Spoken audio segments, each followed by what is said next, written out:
All right. Hello, everybody. Let me unmute Barry here, myself. How's everybody doing? Welcome to ThrillGeek This week. Can't talk. Welcome to the ThrillGeek podcast. Yeah, welcome. Wait, what? Welcome to ThrillGeek This week. Yeah. Hope everybody had a wonderful last 7 days, week since we last chatted. I had an exciting week last week, as most everybody saw. I had an exciting week last week. Yeah, you tore yourself up. My son's breaking his arm. We had a Greg, thanks for tuning in. We got to get you on the stream, man. We got to get you on. Maybe we can figure that out. Chat about our merger, even though it's still early on. But yeah, we definitely got to get you on. Even talking about Super Nintendo World, get you on here maybe. So I'll be in touch. So yeah, no, my son broke his arm last week, so that was interesting. Today he finally got his cast on. For those of you that follow me on Twitter, took him this morning. How many times has Connor broken something? Or well, that's just it. This is the first time he's broken a bone, which is amazing with this kid. Yes. Because he is that kid. Everybody has that kid that's accident prone and just a mess. That's Connor.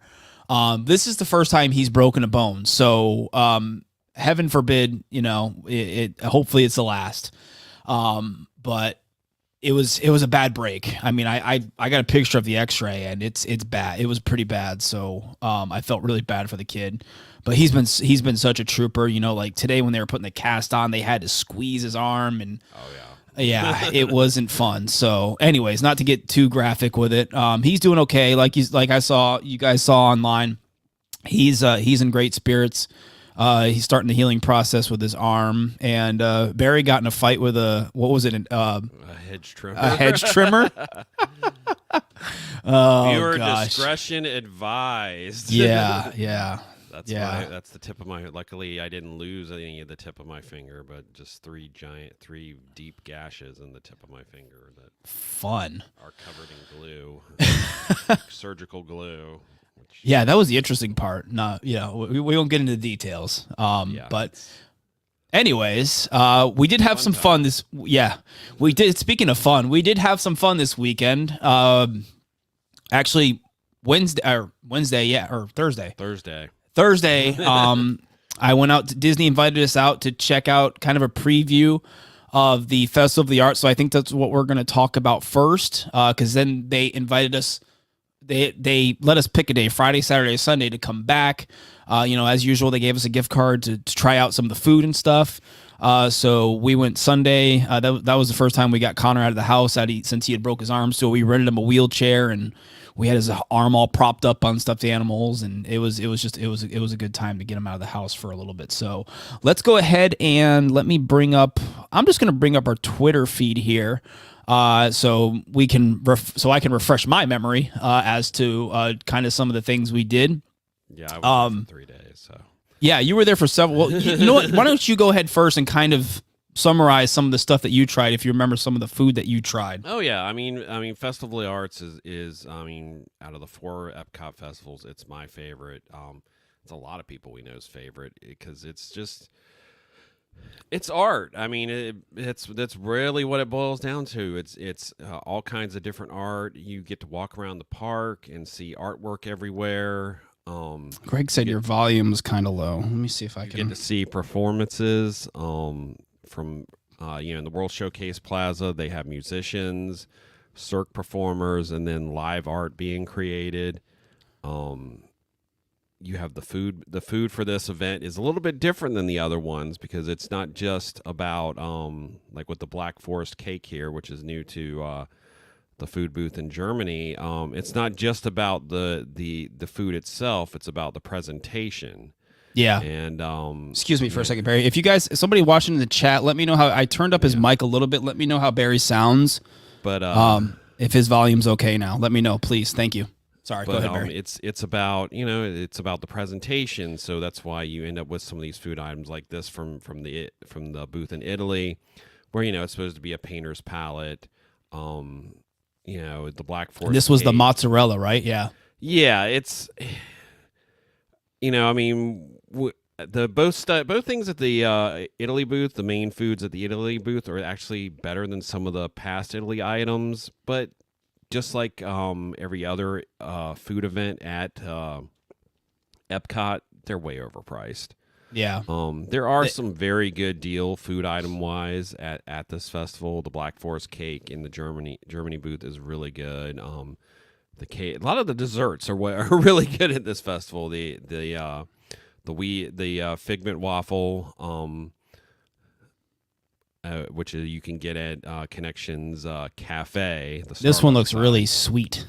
It is very sweet. It is very different than the regular waffle. That's kind of nice. Sweet. I think that's about everything you posted, but not too sweet. It's of course, the big thing with the event is Disney on Broadway. Where you get to see two performers that were on Broadway in one of the different Disney shows perform. And yeah, I actually got a clip of the couple, because they're a couple, right? The two that we saw. Cara Lindsay and Kevin Massey are married. Cara was in Newsies. She was in the original Broadway production. Then Kevin, he's not the first Tarzan. I think he was the second Tarzan. Yeah. So it's they're both incredibly talented, and they're also married to each other. So they always put on a good show. Yeah, the couple jokes are really cute. The few little couple jokes that they put on each other are always really cute. And then Rainbow Connection, which was the Beacon of Magic show from last year's Festival of the Arts, has returned. But then there's a new show this year that highlights Figment and Dreamfinder, and basically the original, I hope I don't get this wrong, Journey into Imagination. You're not going to hear the end of it if you don't. Here it is. It's interesting that they went with this because a lot of people aren't going to get what they're hearing until they get towards the end when the Imagination song, because it starts with audio from the art part of the original attraction. Yeah, which makes sense because it'll tie into probably the next thing we're going to talk about, which is was it the Imagination Station, Figment's Imagination Station? Yeah, that's where they had the preview. That's where I was. They had it set up to where we kind of got basically to sample all the stuff that is available inside the Inspiration Station. Yeah, Inspiration Station. Sorry. What'd you say? I forgot. What did you say? Imagination Station. Yeah, Imagination, Figment, Inspiration. It all kind of meshes together. But yeah, no, the Inspiration Station, aka the Odyssey building, they transformed into this Figment overload area. It's the area where it's the building you pick up your Figment popcorn bucket in if you do the mobile order. I don't know if I didn't post a whole lot from the preview. The interior is basically designed around the original Journey into Imagination attraction. The mural is meant to look like it was at the load or the unload area. You have one of the Figment animatronics. Yeah, they have a Figment animatronic up above you. Yeah, from the art part of the attraction. You've got some of the animations that were used in the attraction that pop up in different spots on the walls around. I'm going to take this down right quick. Odyssey building, and then you have the I believe it's most of the art there is Wonderground Gallery stuff, and then you have people doing signings in there. It's very busy. Here we go. And then here's a look at the official poster for the International Festival of the Arts, which is a really nice poster this year. I like it a lot. I like it too. It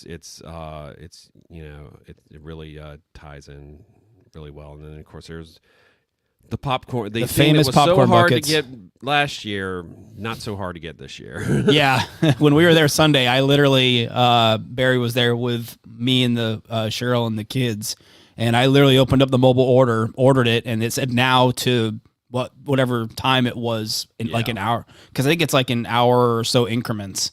And I ordered it, and literally within a few seconds, they said my order was ready, and I could walk right up and grab my popcorn bucket. So there was no wait, and it was busy that day we were there. Yeah, that I think that if anything, I feel like maybe they crammed too much into that location, with all the artwork for sale and the signings in there. That location every day I went there was slammed. No matter what time of day you went in there. And then of course there's these if you really have a long memory. I barely remember these. From the original Image Works. The little pin tables, I guess, whatever you want to call them. Up in the pyramid. Here's the one of the original clips from the attraction that Barry was talking about, projected up on the wall inside the Inspiration Station. And then we got a preview of some of the food that was available. We have a better walkthrough video up on our YouTube channel if you want to check that out. Here's a look at this is the Rainbow Beer Flight. And I guess if you buy the beer flight and the cider flight together, apparently it makes a rainbow. From what I gather, the colors. Yeah, because look, you kind of have a red, orange, kind of yellowish cider with this one. And then with the beer one, you have a green. It almost looks like, a bluish green and a red. So I guess it makes like a rainbow. So there's that. But pretty much they had the stuff for us to try that's available in the Inspiration Station, which is all the sugary stuff. It's all desserts in there. The grape. They call it a smoothie, but it's more like a slushy kind of drink. With the freeze-dried Skittles. Everything's got Skittles in here. It's like Skittle overload in the Inspiration Station. Yeah, we had the cake. The cake is very good. The cake is really good. I think out of all the stuff in there, I would highly recommend the cake. It's very moist. It's different. It's a little bit lighter than the the most famous cake for Festival of the Arts is the almond frangipane cake. Mm-hmm. That cake is a lot more dense. Yeah.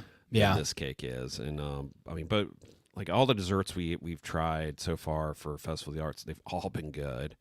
The food, the food themselves, most of it's been good. There's a couple of things that the crab, the soft shell crab. It's like unless you're a fan of soft shell crabs, I wouldn't even try it. Yeah, because if you can't stand a salty or fishy taste, you will be completely turned off by it. Even if you think I'm going to be daring and try this, it's like if you know you don't like those, don't even bother because you're just going to be disgusted. But then again, really quick, we were there on Sunday to come back to check out some more of the food. We tried the Encanto booth, which had. The empanada was good. I really enjoyed the empanada, even though everybody was getting like these really fluffy. Ours was like deflated, so it wasn't the most photogenic empanada. Everybody else was getting like these fluffy, really nice looking empanadas, and the guy hands me mine, and it was like this deflated, just sad looking empanada. It still tasted good, but it just wasn't very photogenic. And this, what is it? What is it? This soup. Where to go? Yeah. Yeah, say it. Say that word, Clint. I'm not going to attempt that word. Ajiaco? I'm probably murdering I it. believe it's Ayako. Ayako? Yeah. But anyways, I wasn't too impressed with the soup. It was very watery. They were making them really fast. There were like 6 people waiting on the soup, so I think they were trying to get it out fast. The seasoning, it was kind of bland for me. I mean, I may go back and get it again when it's not so busy. I think they rushed these out. And I wasn't overly impressed with it. The chicken was good in it. I ate the chicken in the soup, but I just wasn't overly impressed with it. And this is one thing you tried.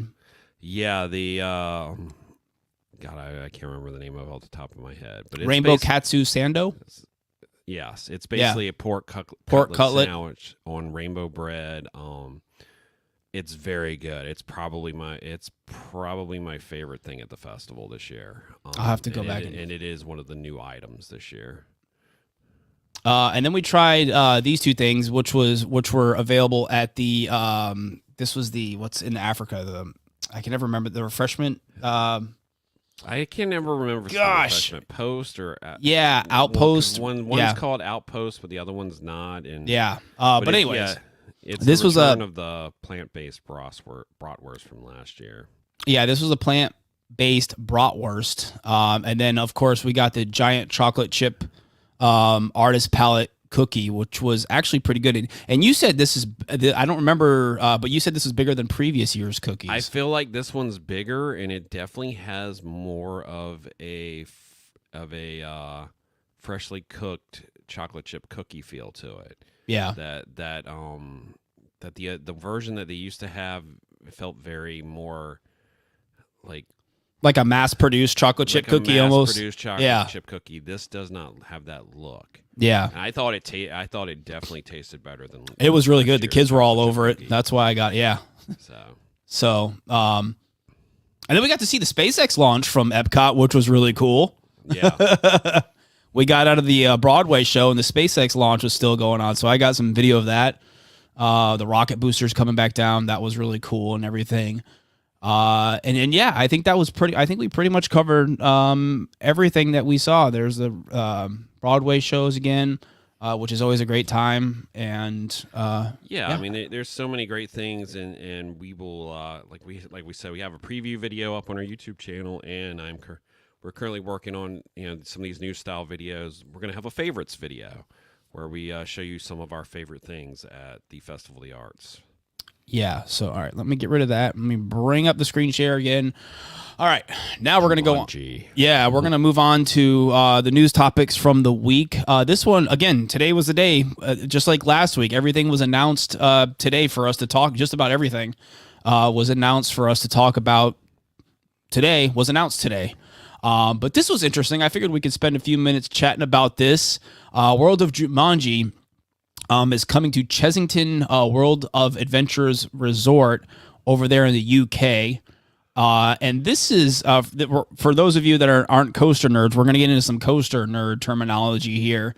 The coaster that's going to be kind of the centerpiece of this Jumanji, this World of Jumanji land, is going to be called Mandrill Mayhem.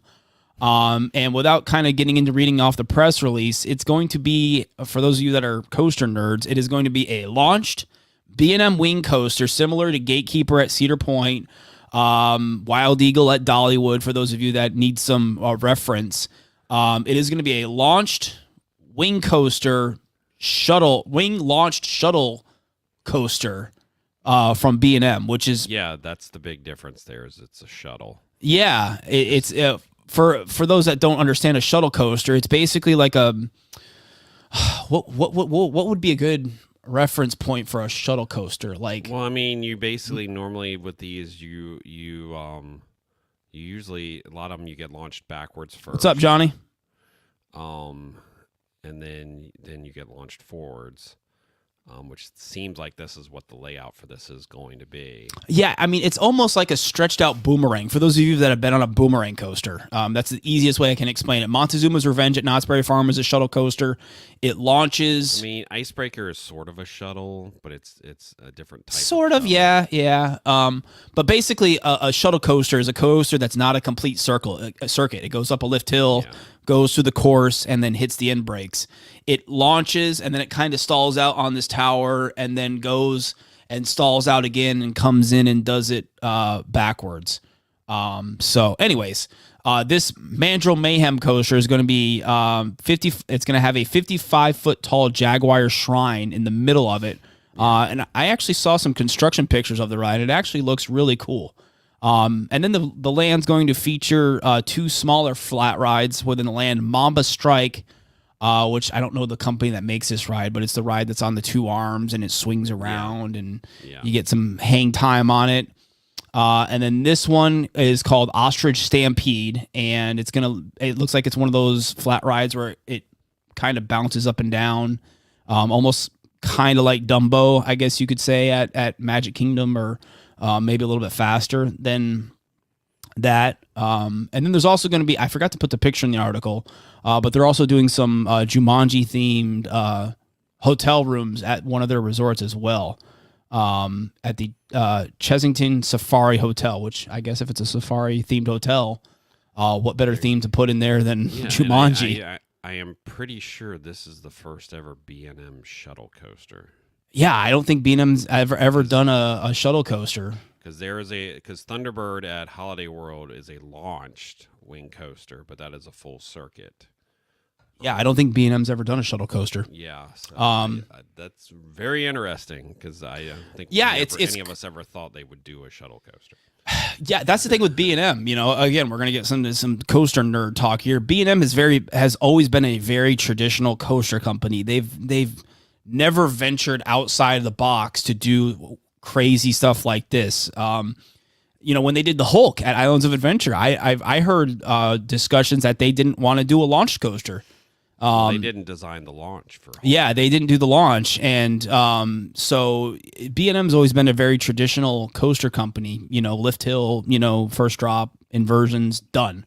So to see them doing a shuttle coaster is really, really interesting. But yeah, here's a concept artwork of it. Again, you got the crazy looking trains with the mandrels on it, and somebody pointed out you can't see it in this picture. I don't think. Yeah, the very row, one of the other concept artwork pieces has the very last row back here facing backwards. So I don't know if that's going to be true. If the last row is going to be facing backwards, which will be forwards, I guess, when you go through the so hey Daniel, what's up? Daniel says, good evening, you beautiful coaster nerds. Yeah, we're diving into some nerdy B&M talk here, which we don't do too often. So when we do, it's kind of refreshing to do some nerdy coaster talk. So please excuse us for a few minutes as we nerd out about a new B&M coaster here. So anyways, World of Jumanji coming to Chessington World of Adventure Resort. I had to look up where it was in the UK because I wasn't too familiar with this park. So, all right. Moving on, unfortunately, this was the day Connor broke his arm, so I wasn't able to make it down there for the media preview of this. But I will definitely have to get down there with all three kids and check out Pirate River Quest, which is now open at Legoland, Florida. This looks really cool. I love the fact that they brought back kind of the old Cypress Creek or Cypress Gardens kind of boat ride with the Lego twist. You know, they kind of kept it very subtle, but they gave it that Legoland twist and made it fun for the whole family. We got some pictures here of the boats with all the pirate decor and the ships, and it looks like there's a giant squid at one point. It looks like it's really cool, and I can't wait to get down there with the kids and check it out. I think there's a little description here. No, I mean I think it's a very smart idea to sort of liven up the gardens part of because part of the deal with Legoland there is they sort of can't touch the gardens. They keep them up the way for the most part the way they used to be, and I think this is a nice way to add sort of a little bit of a more of a Legoland thing into the gardens, and like I said, it'll get more families and stuff to actually go through that area than used to normally go through there. Yeah, that brings up a good point because this is actually in the very back of the park, which not a whole lot of people go all the way back there. You can see some of I'm playing the YouTube video that we got up on our channel, some of the B-roll and some of the scenes of the ride. They got a spider scene and everything. It looks really cool. I can't wait to get down there with the kids and check it out. And no, it was very much it was put up in the not to have to really disturb anything in the gardens when by putting this up, and I just think it's a smart way because like I said, the gardens, unless I'm wrong, the gardens are protected, and I think I don't know if it was like some sort of official agreement, but I think there's something there to where like you said when you started talking about it, that the Cypress Gardens they can't be touched, like they can't expand Legoland into the gardens area, but basically the ride, you're on an adventure in search of Captain Redbeard's lost treasure stolen by a troop of mischievous monkeys. Then it says Buccaneers can embark upon this quest daily, all included with general park admission or an annual pass. So there you go. Yeah, I'll definitely get down there We're good friends with Legoland. They always invite us down there to check out their things. But like I said, unfortunately, this was the day that Connor broke his arm, and we were supposed to be down there for the media preview. But I'll definitely be sure to get down there with the kids and check it out. So, all right, moving on. This was one thing that was announced today. Enchanted Tales with Belle and Ariel's Grotto at Magic Kingdom opening dates have been announced. Enchanted Tales with Belle will be reopening on February 19th, and then Ariel's Grotto will be opening up before that on January 22nd. And then obviously both of these will be featured a part of Genie Plus as well as Lightning Lane access. Yeah, I think it's an important thing, that not having the Grotto and Belle open in New Fantasyland. Yeah. Definitely lessened the experience, and obviously it's easier to reopen Ariel. Belle's going to take a little bit longer because they do have to do. It is technically a show, so they do have to do. They probably have to get in there and make sure everything is good to go. They got the Lumiere animatronic in there, which I don't know if that thing's just been sitting there, so they probably got to get him up and running. The wardrobe, all that technology. There's a lot of technology in that. That Enchanted Tales thing. So. Yeah, I'm sure there's it's much needed for Magic Kingdom. Anything that can add a little bit more capacity, like with the railroad and now this, and then Tron coming up, and obviously coming this weekend, Magic Kingdom's about to lose a bunch of capacity for the next 2 years. Yeah, with Splash Mountain closing. Yep, with Splash Mountain closing. So. Yeah, no, and I think this is pretty much it for Magic Kingdom stuff that hasn't opened post-closing for the pandemic, right? I don't think there's... I believe. The Mickey meet and greet has reopened in the front. Yeah, because the circus... Pete's Silly Sideshow just reopened as well. So they're getting all these last few little meet and greet experiences open at the Magic Kingdom. Let's get this open. Maybe it's time. Maybe they can finally give Mirabelle a meet and greet at Walt Disney World. What a concept that would be. Yeah, yeah. And did gosh, what's her name? I'm drawing a blank. The Brave Merida. The Merida meet and greet came back, right? Yeah, I believe that. Yeah, that came back. That was one of the first, I think. That was one of the first things. Yeah, after the Princess Hall, Fairy Tale Hall, and all that. I think that came back within the last few months, I want to say. Yeah. I believe so. So will call us out if we were wrong. Yeah, always call us out. But anyways, February 19th for Enchanted Tales with Belle and Ariel's Grotto will be reopening on January 22nd. So look for those opening soon at the Magic Kingdom. All right. Moving on over to the West Coast at Disneyland, Disney announced that Tiana's Palace is coming to Disneyland Park. Obviously, this will I'm shocked. Accompany right. This will accompany Tiana's Bayou Adventure, which is also coming to Disneyland in 2024. And then they said this will be a quick service, I believe. Yeah. Quick service style restaurant. And then they said the menu at Tiana's Palace will expand on many of the current favorites served in the location, explore seasonal flavors, and of course offer some New Orleans classics. The problem is are there really any current favorites that have been currently served there? Because almost I think everybody universally is just like, okay, can we get a better menu this time? Because unfortunately, the French Market, that place has suffered over a lot of menu changes over the years that have really not been well received as far as most Disneylanders go. But I think we were all expecting this. Yeah. And then it says here, to begin this work, French Market Restaurant and the Mint Julep Bar will be closing beginning February 17th, so next month, and it will reopen as Tiana's Palace alongside Mint Julep Bar with its famous mint juleps and Mickey beignets, which are absolutely delicious. Well, that's everyone's like. So is there going to be a temporary place for the beignets? Because where are you putting our beignets? Yeah, are popular. I mean, we unfortunately didn't have any because we didn't want to wait in the line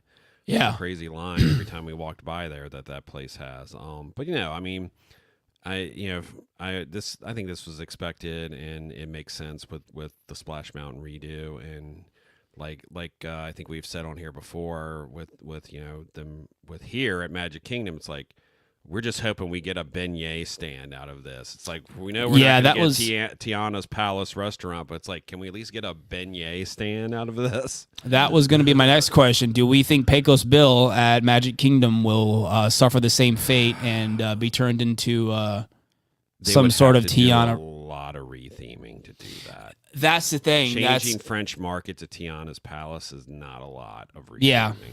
That's the thing with our Frontierland at Magic Kingdom. I mean, you have Big Thunder Mountain, Splash Mountain, and then you have that long stretch of stores. And Pecos Bill is literally part of that long kind of Western frontier themed store front area right there. Yeah, I mean, where the way everything lines up at Disneyland is a lot better, because you're basically going to have Tiana's Palace, then you have the Haunted Mansion, and then you sort of go further down and you get to Splash Mountain. That sort of makes more sense there. That's the thing. Always certain people have complained about the one here. Yeah, but I mean, it's like I said, I think it would be nice if bare minimum we get some sort of beignet stand out of it. I don't think they're going to redo Pecos Bill. Yeah. I think because it would cost too much. Every time anybody says something online, it's like my rote response is that would require them to spend money. Yeah. Yeah. So, and who knows? Maybe we may get a Tiana's restaurant somewhere else. It doesn't have to be Magic Kingdom. Maybe they could put it somewhere else. Where, I don't know. I haven't really put a whole lot of thought into that. But I mean, I don't know. I think the one complaint we've gotten from online is like people wanted this restaurant to be a full service and not a quick service. Yeah. That seems to be the one thing universally everyone was like, I want it, great, she has a restaurant. Why does it have to be a quick service? It should be a full service restaurant. But not that Disneyland doesn't have lots of those, but yeah. And the other thing that was interesting was somebody pointed out that I'm guessing this is because after the movie she's a princess, so this is called Tiana's Palace. I forgot what Disney, I think it's the Disney Wonder cruise ship. I think it's the Wonder. I think the Wonder has a Tiana's Place restaurant. Yeah. And I think that's pre her becoming a princess, when she's still kind of it takes place before she's a princess in the movie. But anyway, somebody pointed that out. I thought it was kind of interesting. And like I said, we don't know how much much like the attraction that we've heard, how much any of this ties into the new Disney Plus series, because like we've discussed before on here, we've heard that some things in the attraction tie into the new Disney Plus series. So, which I saw was possibly delayed. I saw somebody post that the launch date, which was what, 2020, was it 2024 for the Tiana series? I don't know if it was supposed to be later this year, or I can't remember. You would think now that they would launch it around the same time with the ride. They plan on opening the attractions. Yeah. You would think that. Yeah. So, but anyways, Tiana's Palace coming to Disneyland. It'll integrate nicely with the new ride, Tiana's Bayou Adventure, coming to the park. So look for that at Disneyland. All right. Last but not least, for theme park news today, we finally got Mardi Gras details from Universal Orlando Resort. Where do we want it? Let's start with the concert lineup. Let's do that. I think one thing we've noticed with the concert lineup, it ends a little bit earlier than normal. Yeah, this is what we were chatting about before we went. Barry and I were talking about before we went live here. The concert series right now goes through March 5th with Lauren. I couldn't say her last name earlier. Is it Daigle? Daigle. I think it's Daigle. Yeah. But yeah, her concert's March 5th, and then there's nothing after that. So we're not quite sure what's going on there, because don't the concerts normally go through? They usually go through at least the end of March. The end of March? They usually stop like before the last week or two. Yeah. So yeah, I find that interesting that as of right now, there's no concerts during the busiest point of the year. Yeah. So I don't know if they've decided spring break time cut back on the concerts or if they're going to have an additional announcement. But the way the press release was worded, it made it sort of sound like that this is it. But SeaWorld and Busch usually don't always fully announce the concert lineup for like Seven Seas and the Food and Wine Festival. Yeah. So maybe Universal's decided that they're going to sort of spread out the concerts. But if not, I mean, we've seen some people. This is definitely there's a huge mix on this concert lineup. You've got once again. I think it's becoming common every year that they're going to bring in like a legend. Like last year was Diana Ross, so this year we get Patti LaBelle. But some of them are our younger artists, and it's a mix of like some older. I have no idea who JVKE is. Who is that? Have no idea either. I'm getting too old. Yeah, like I said, I have but no it's always idea. like there's always one or two newer artists that definitely younger people are more familiar with. Is it the best lineup they've had? There's like I said, there's a couple of pretty good people on there. And definitely some interesting ones like Willow. I don't think I ever would have expected Willow to perform at Mardi Gras. Mardi Gras. Yeah. And I've seen some of her performance. She's really talented. Mm-hmm. In her and her band, and especially her last record is more of a rock record. So I think that probably concert intrigues me the most. Yeah. Because I just find it very interesting that Willow's performing. But yeah. You got March 4th, Sean Paul. Some of the other ones we haven't mentioned. February 25th, Three Doors Sean Down. Paul's always popular. Yeah, and he's always there. Willow, we mentioned February 19th for Willow. Maren Morris, February 18th. Goo Goo Dolls, February 11th. February 10th is that JVKE, who we have no idea who that is. February 4th, Patti LaBelle, and then like we said, the concerts go until March 5th with Lauren Daigle. So there you go. There's the concert list. The concert or the parade theme this year sounds pretty interesting. The theme this year is Mythical Realms of Mardi Gras, which Universal says it is a theme inspired by fantastical creatures like dragons, phoenixes, unicorns, and more with a Mardi Gras twist. And then it says there will be 6 detailed and festive parade floats with this theme that will join all of the other regular New Orleans themed floats, such as the Riverboat and King Gator and all the other iconic classic Universal Mardi Gras floats. Yeah, I think this year's theme, I mean, there's a lot riding on it because last year, I mean, in many of our eyes, the space theme was one of the best they've ever done. The floats they created for last year were amazing. Yeah, the whole space theme last year was nuts. The costuming was amazing. I mean, so much use of, and we've seen this grow over the last like 4 or 5 years. So much use of LED lighting, including on the costumes themselves. Yeah. So it's going to be interesting to see because they definitely have a huge job trying to top last year. And then speaking of it growing, the Flavors of Carnival is back once again with all the food booths. They previewed some of the food.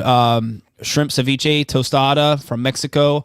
Mofongo. This is interesting. There's going to be a mofongo flight. Yes. Which is interesting. There is a picture of it in the press release.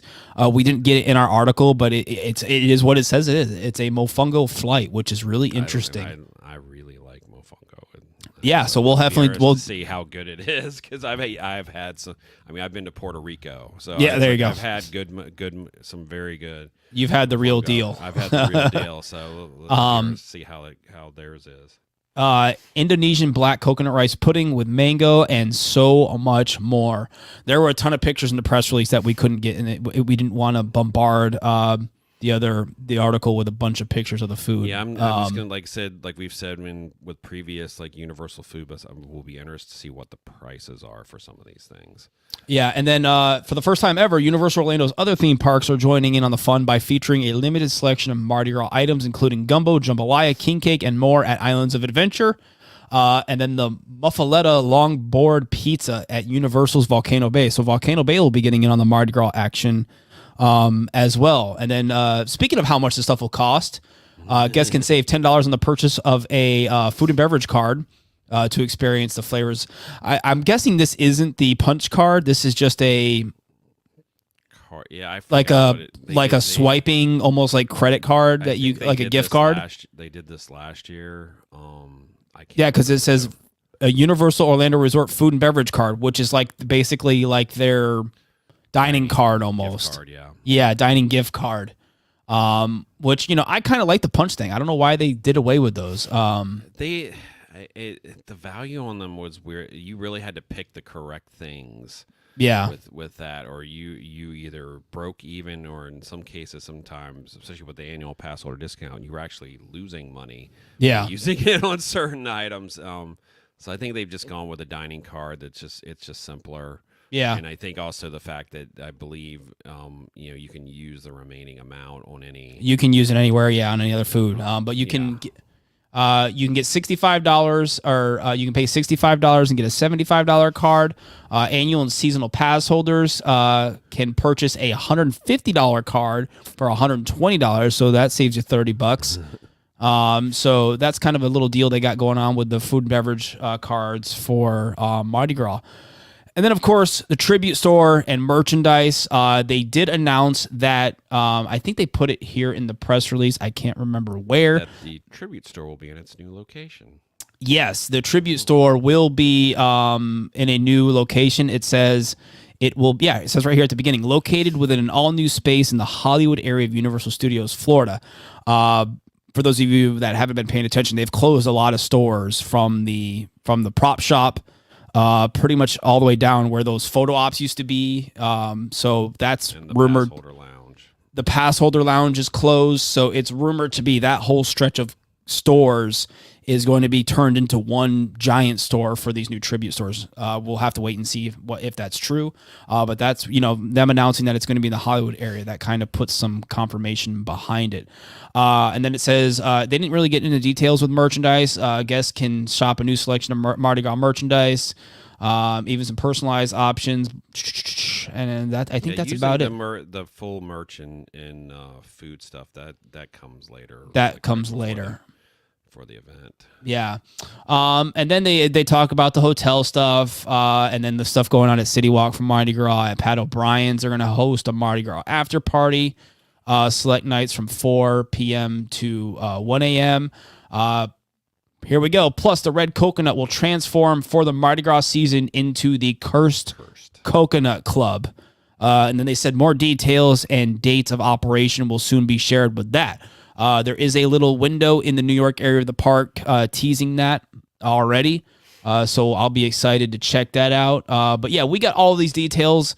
They have exclusive perks for pass holders. And I believe I saw it today. The what's the thing they got, the dine, I forgot what they're calling it, the dine and ride and dine thing, where you get a 3-course meal and you get to ride on the floats. Yeah. That has gone up from $65 a person to $85 a person now. So if you haven't booked it yet, you're gonna pay a little bit more.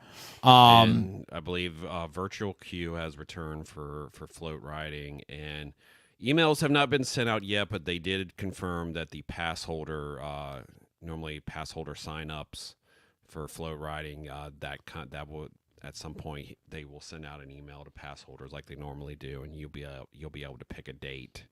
I wonder, we didn't talk about Kid Zone closing. I wonder what where they're, because normally the staging area it's animal actors. It's been animal actors the last. That's right. Yeah, they've been doing it animal actors. I'm so used to it being like in the Barney DreamWorks Destination Courtyard area there. Yeah, they just do the animal actor shows earlier and have them done before before I think 4:30 or so. Yeah. And when the earliest parade, the days that the parade times depend on which days they are. They're at different times, and so we got to ride float. We usually every year get to ride a float for with the pass holder sign-ups, and then usually sometimes we'll get lucky with the virtual queue. There's good and bad things about the virtual queue. I mean, the good things is you can get, if you get it, then you don't have to worry about it. You don't have to do what you used to do and line up like an hour and a half before. Yeah. To try to get in. So it's going to be interesting to see with the dining plan, the availability at all. To get on a float, obviously weekdays, it's a lot easier to get on a float than it is on the weekends. Yeah.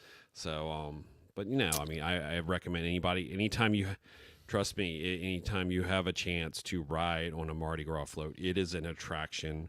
It's so much fun. It's the best thing about Mardi Gras. We aren't underselling it when we say it is an absolute blast. I would rather ride a float in that parade any day of the week than have to watch it. So, yeah, it's an absolute blast. So if you ever get a chance to do it, do it because you do have to be, I believe, 18 years old and at least 48 inches tall to ride to do the float riding and be able to actually walk, step up and into the float. You have to have mobility. So, all right. I think that's it as far as theme park stuff. We got through that just under an hour. So we'll spend the last few minutes here kind of chit-chatting about movies, TV shows, pop culture, anything like that. And we did talk about the Ant-Man and the Wasp trailer last week. This week, just yesterday, we got the new Mandalorian season 3 trailer. So a little bit more, not much, but yeah. It seems like there's a lot of people not excited about season 3 of Mandalorian, which I find so funny. And I realize it's really interesting online because I was scrolling through Twitter and the reaction is, there's a lot of people just not excited for season 3 of Mandalorian. It's interesting. I feel like with the trailers so far, they are holding a lot back. Yeah. Everything that's been talked about is this season's going to be big. I mean, we see a little bit we see Mandalore in live action. Yeah. And they're definitely holding back a lot in the trailer right now because we, for all intents and purposes, we've been told that this season is about the battle for Mandalore and like the storyline is going to be so much bigger this season. And we saw Coruscant in the trailer. We saw was it Babu Frick in the trailer. Babu Frick, hey! And but yeah, we've barely seen anything.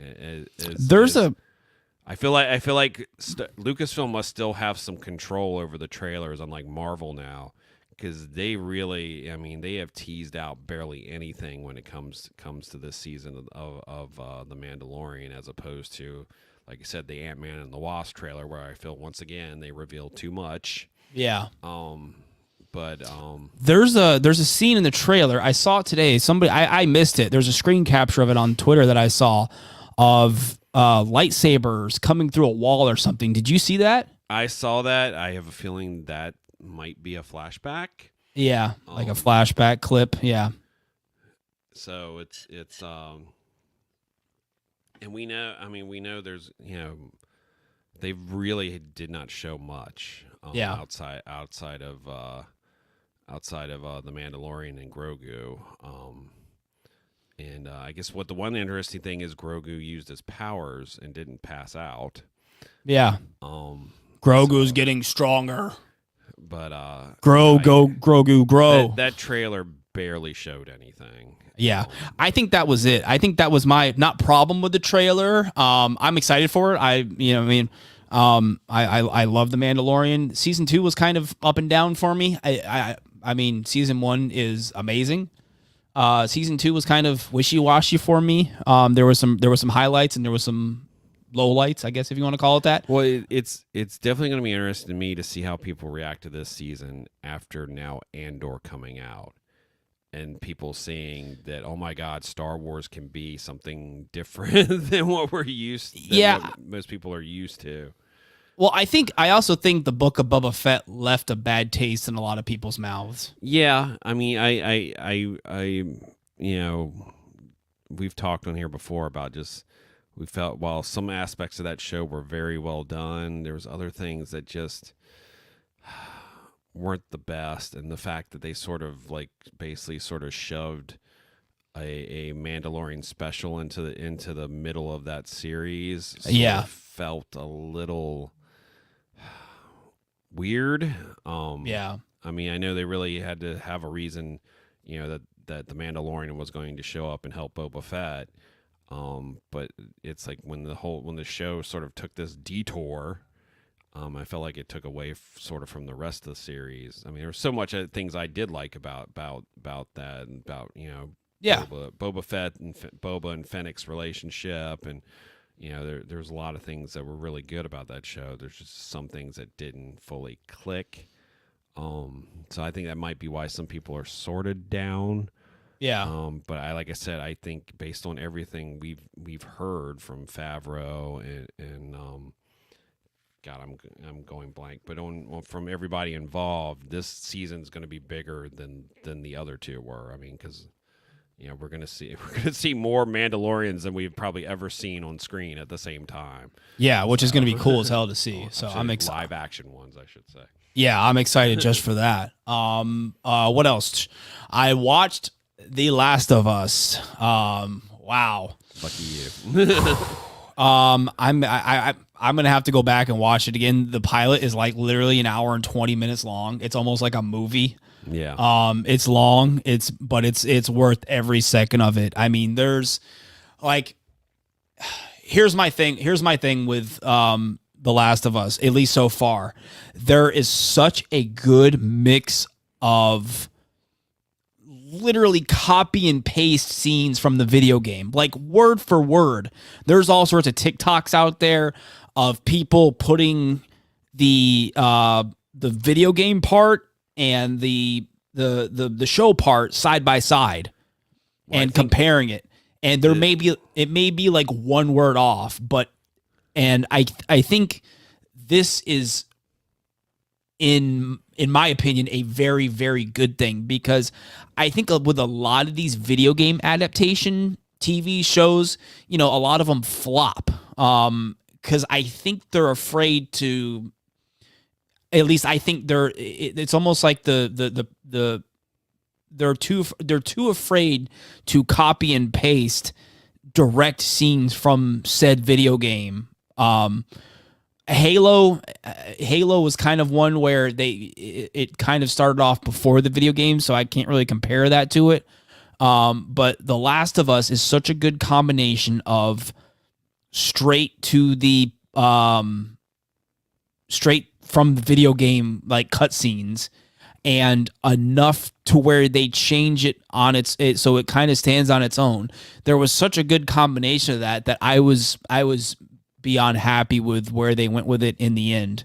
An hour and 20 minutes later. Well, I mean, it helps with The Last of Us is one of the creators of the game co-created the TV series. Yeah.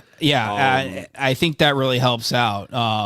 So you have someone involved who actually, cares about that. I mean, that's been one of albeit The Witcher is a little bit different because The Witcher is a book series, but it's also video games. But, there's been a lot of talk with The Witcher. Like, the creators don't really like the video game. It's and have sort of crapped on some things. But it's this one, if you take, has shown, and we've seen some recently in the last 5 years of video game adaptations. Like, if you take the time and the care of bringing it, there's certain things you have to change when you do an adaptation. Like, I guess, one thing that's different is, I guess, the spores. And it's not spores, it's tendrils or something that they're, which makes sense because it's a TV show. You can't have people walking around in mass 75% of the show. It just doesn't work. It just does not work. And this opening scene was absolutely fantastic and terrifying. Yeah, and everybody is several other adjectives that I can't come up with right now. It is terrifying watching this opening scene where they're interviewing these guys about like infectious diseases, because we literally, I mean, I was going to say we just came out of a pandemic. We're still kind of sort of in one. We're living in a world where, and that's what made this opening scene so terrifying. Like after this opening scene, which by the way lasts probably a solid 5 or 6 minutes, it's terrifying. It was such a good opening. I could go back and watch this probably a couple more times. This interview where they talk about this. And they said what with the TV show, George W. Bush is president. It's like what, 2 years? It starts 2 years after 9/11. Yeah, there's somebody wearing an Al Gore shirt in the show. Like who was his running mate? Al Gore? I can't remember. Not to get too political, but it was really funny because somebody was wearing like an Al Gore and then whoever his running mate was shirt. I think it was Lieberman. Yeah, I think it was a Gore Lieberman shirt. Yeah. So that was pretty funny to see. But no, this opening scene, this is the first thing you see are these guys interviewing about infectious diseases, how they spread. And then he starts, the guy on the left here starts talking about the mold aspect of it and how it can, how a mold virus is something that we need to be paying attention to and everything. And it was just great. I loved it. It was so good. If I remember correctly, they did, like the game creators, when they originally designed it, they did the research and based the idea of the thing, that the disease that happens in the game. Yeah. Based it Excuse me. on like real like science of a type of mold, sort of a mold disease becoming. And that's the other thing is we learn at the beginning that the virus was reportedly first spread by contaminated bread flour. Yeah. Because there's all these little Easter eggs throughout the beginning with them not eating certain things. And there's all these, I won't say too much of them, but I kind of already did anyways. But if you're watching, pay attention to those little Easter eggs in the beginning of them not eating certain bread items. It was really interesting how they mentioned that. But no, I love it. It's off to a fantastic start. I'm excited to see where it goes from here. But I'm a huge fan of the games, both of them, Last of Us and Part 2. So yeah, I was 2 big thumbs up from me. And what's his name is fantastic as Joe. Pedro Pascal. He's fantastic. I absolutely loved him. And then the girl that plays gosh, my brain's starting to Ellie. Thank you.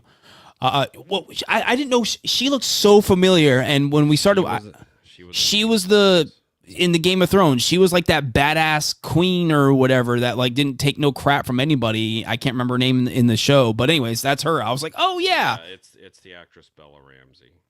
Yeah, she's fantastic. And I finally saw that Cheryl and I were like Googling her, and I was like, oh yeah, Game of Thrones. She was like that really like tough, really badass chick from the Queen. I forgot what she was queen of from. She was Lyanna Mormont. Yeah. She was same family Jorah was from. That's right. But she's perfect for this because she's got that same badass attitude in The Last of Us as Ellie. So she's fantastic in it. So anyways, I'm excited to see where it goes. I'm hooked. I'm probably going to go watch the pilot again because there's all sorts of Easter eggs and stuff that I missed. Apparently there's a clicker at the very end, like hidden in they do this like crazy zoom out shot of the apocalyptic Massachusetts area. But there's all sorts of Easter eggs and stuff that I missed. So I'm definitely going to go back and pay attention because I was just like, I was a kid in a candy store, like literally like reliving the video game as I was watching it. So anyways. Yeah, no, I'm excited to watch it. Be sure to watch it. Even if you're not a fan of the video games, even if you haven't played the video games, they do a very good job of storytelling to where you're not going to be like, what's going on? I haven't played the video game. I have no idea what's going on. You're going to know what's going on. It's fungus apocalypse with fungus zombies. So anyways. But, I mean, I finally watched the Indian movie RRR, the one that like everyone raves about. Oh like yeah, 3 hours long. It's on yeah. Netflix. Yeah, it's good. It's Is it? Yeah. insane. It is in I guess a few months ago they finally came out with an English dub, which I watched. I didn't watch the original subtitles, even though a lot of it is still in the native language. It's very, very good. It is insane, over the top. Is that on Netflix? Yeah, it's on Netflix. Yeah. It's an amazing movie. I really have never seen anything like it, and it deserves all the hype. It's very good. We I forgot to mention we finished Wednesday. We got through that. Jordan started. My oldest son, Jordan. He was like, I don't want to watch Wednesday. I don't like that. I don't want to watch this show. This looks stupid. Blah blah blah blah. But he got hooked like 3 episodes in, so we had to go back and get him caught up. And then this last week we literally plowed through the season, all my nine episodes, 8, 9. 8. Yeah, 8. But I loved it. I loved the whole mystery kind of Scooby-Doo vibe to the show with the mystery solving, and just I loved it. I can't wait for the next season. Really good, and I really liked how it resolved, but also left you a little bit teaser for the next season. Yeah. But Jenna Ortega was fantastic as Wednesday. She deserves all the accolades because she just inhabited that role so completely. And like I said, I don't know if you felt as the series went along, the rest of the cast, the rest of her friends, they felt like their characters got more time and you got to know them better. And yeah, her roommate Enid, her character was great. Who else? I loved Catherine Zeta-Jones as Morticia. I didn't know how I was going to feel about that. I loved her as Morticia, and then of course you got Christina Ricci coming back as Marilyn Thornhill in the show, which she was great as well. Yeah, I mean, it was. I saw that twist coming. I won't say what the twist is, but Cheryl called it out too. She called it out several episodes before it actually happened. So did I, and I was like, it makes the most sense. But I thought it was so well done, and like I said, I think it's the best thing Tim Burton's been involved in. Albeit it wasn't just his thing. Yeah, there were other creators involved. But and then Uncle Fester, Fred I forgot his name, the actor that played Armstein. Yeah, he was great as Uncle Fester. I loved him. No, he was really good. The fact that they, like I said, they properly cast, all Hispanic actors. Yeah. Yep. Because last name is Gomez. And then Gwendoline, Captain Phasma. She was great in the show. I absolutely loved it. It was a really good time. I can't wait. The only thing I did not like was Louis Guzman as Gomez. Yeah, I understand why he was casted, because he looks more like the comic Gomez. Yeah. But the problem with Louis Guzman is every role he plays, he's Louis Guzman.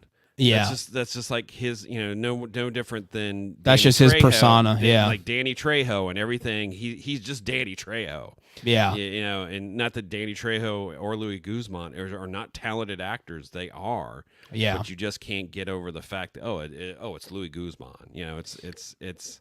But I mean, I think that was the only thing that felt a little off to me. Yeah. But other than that, like I said, the entire show rode on Jenna Ortega's shoulders, and she knocked it out of the park. Yeah, she was phenomenal. I loved her. I'm looking she was forward great. to. I'm assuming the next season we're gonna, like I think almost every single Netflix show, we're gonna have to wait 2 freaking years.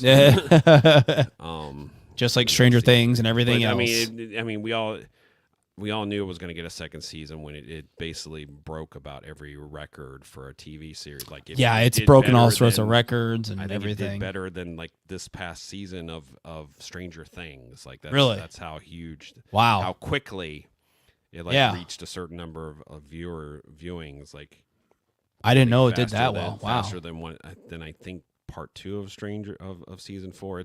But it became one of the top most streamed series. Wow. pretty quickly. So interesting. I didn't know that it was doing. Definitely be getting another season, but unfortunately, I hope it doesn't take 2 years like it seems to do with all of the Netflix fantasy shows now. That it seems to take 2 years. Yeah, another season. Yeah. So, all right. I think that's it. I think we kind of chit-chatted about everything. Movies are probably something else in there that we missed, but we got to get wrapping up here. We're going for almost over an hour, which is fine. As long as we got stuff to talk about, it's all good. It's all gravy. So, yeah, I think we're going to get on out of here. As far as stuff coming up, what do we got coming up here? Obviously, Mardi Gras. We'll probably take a trip over. Maybe Barry and I can get together one weekend day and get out to Mardi Gras. I saw some of the food booths start to go up, and we can go over to studios. It's been Disney with all this Festival of the Arts stuff. So I'm due for a Universal trip because last time I was there was Christmas stuff. So this weekend, Sin and I will be at Busch Gardens Mardi Gras. So we will be checking that out, and so next week I'll have some. We're gonna brave Splash Mountain with Sunday, last day. Is that the last day? Yeah. Yeah. So we're gonna try some day this. It may end up being the final day that we finally get over there to ride it. Yeah, we're gonna probably have Insane Asylum. Yeah, that will be Magic Kingdom that day. Yeah. So I mean, we were gonna go this weekend, but a certain kid broke his arm, so yeah. He got his cast on today, so he should be. The thing with Splash Mountain is it's not too crazy of a drop, so we're gonna play it by ear, see how he does, and maybe get them on it on Sunday. So we'll be there. We're bringing cheap dollar store disposable ponchos to wear. My thing is, it was freezing this weekend, so I'm kind of glad we didn't go because we would have literally frozen our asses off. Yeah, it's like it's like I'm gonna ride it, like I think we both said before. It's like we're excited about Tiana's coming. But it's like I would like to go ride it one more time. Yeah, and because I know I don't think I've ridden it since 2019. It's been several years since I've ridden it, so I want one more farewell goodbye, and then see you later, Splash Mountain. I'm all for Tiana's Bayou Adventure. I'm excited for it. All the Save Splash and Mountain people, get over it. It's just like change is happening. Get used to it, and I'm excited for it. Tiana's Bayou Adventure looks like it'll be a fun time. They're not changing the ride. It's probably going to be the same exact ride. Same ride. It's going to be new, just different theming. So, whatever. I'm excited for it. I love Princess and the Frog, the movie. So that's even more of a reason for me to love it. I absolutely love that movie. The fact that they went back to like traditional animation with that movie and it's not 3D. It's a really gorgeous movie. So I'm hoping they take some of that really spectacular looking animation style. And I mean, they can't bring the animation style to the ride. What am I saying?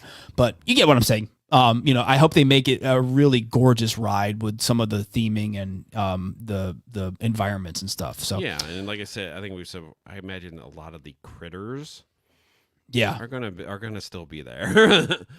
So yeah, a lot of the critters, and everything, they can kind of still be there. And my thing is too is I hope Tiana's animatronic are the ones we see at Tokyo. Yeah, the newer generation animatronics. That Elsa one we saw this week online. Yeah, that was what, Shanghai, right? That's Hong Kong. Hong Kong, sorry, but it's basically the same one that Tokyo is getting for their original Frozen attractions. Yeah. But yeah, very detailed, very, like I said, just like the bell. Just none of the screen faces. Let's stop with the screen faces. I hope we're done with those. I don't like hope those one things. day they go through Frozen Ever After and replace the screen faced. Yeah, that would be nice. That would be a nice refresh. Because they're awful.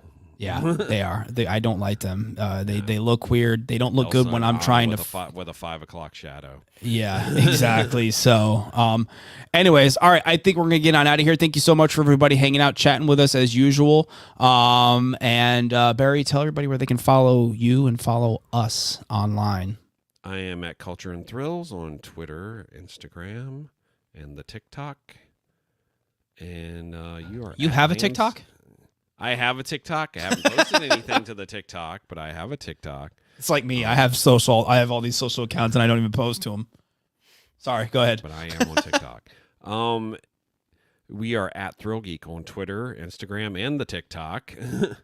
YouTube.com/ThrillGeek. Please like and subscribe to our YouTube page. And like we said, we have a preview of the Festival of the Arts, and we will be having a Festival of the Arts favorites video coming this week. Facebook.com/ThrillGeek. Please like and follow our Facebook page. ThrillGeek.com for the latest in theme park and pop culture news. Don't forget to join into the discussion on our Discord server. And you are watching ThrillGeek This. I'm going to change that up at some point. And you're watching ThrillGeek This week. Doesn't roll off the tongue as it used to on YouTube, with the Discord Twitch, looping it. And I can plug the Discord. I can do that. Discord.io/ThrillGeek if you guys want to join our Discord channel. Jump on there, chit chat with everybody, and do all that fun stuff. And follow us on the socials. I'm myself. I am IMCG83 on Twitter and Instagram. So if you guys want to follow me there, you can do that. Other than that, thank you so much for everybody for tuning in, and we will see you guys. Whoops, where's all my stuff here? There we go. I think that's it. Nothing else, Barry? Same Anything Thrill else? Geek time. Same Thrill Geek channel. Sorry. Same place, same time, same all this, same all that. We'll be right back here next Tuesday chatting about everything else that's going on that happens throughout the week on our on our YouTube, Twitch, and Facebook channels. Facebook.com/ThrillGeek, Twitch.tv/ThrillGeek, YouTube.com/ThrillGeek. So make sure you tune in every Tuesday evening at 8:30 p.m. Eastern for our ThrillGeek This Week live stream. Just Barry and myself hanging out, chit-chatting about all the theme park news, pop culture news. So be sure to come hang out with us every Tuesday evening at 8:30 p.m. Eastern on our YouTube, Twitch, and Facebook. So hopefully we'll have some guests back on soon again. Yeah, we will. We'll work on that. Like I said, I want to have Greg on. Maybe we can have him on talking about Super Nintendo World, and just start getting some more people to have a discussion with instead of just our faces here every week. So, anyways, guys, thanks for tuning in. We appreciate you guys, and we will see you next week. Bye. Stay safe. See you in the parks.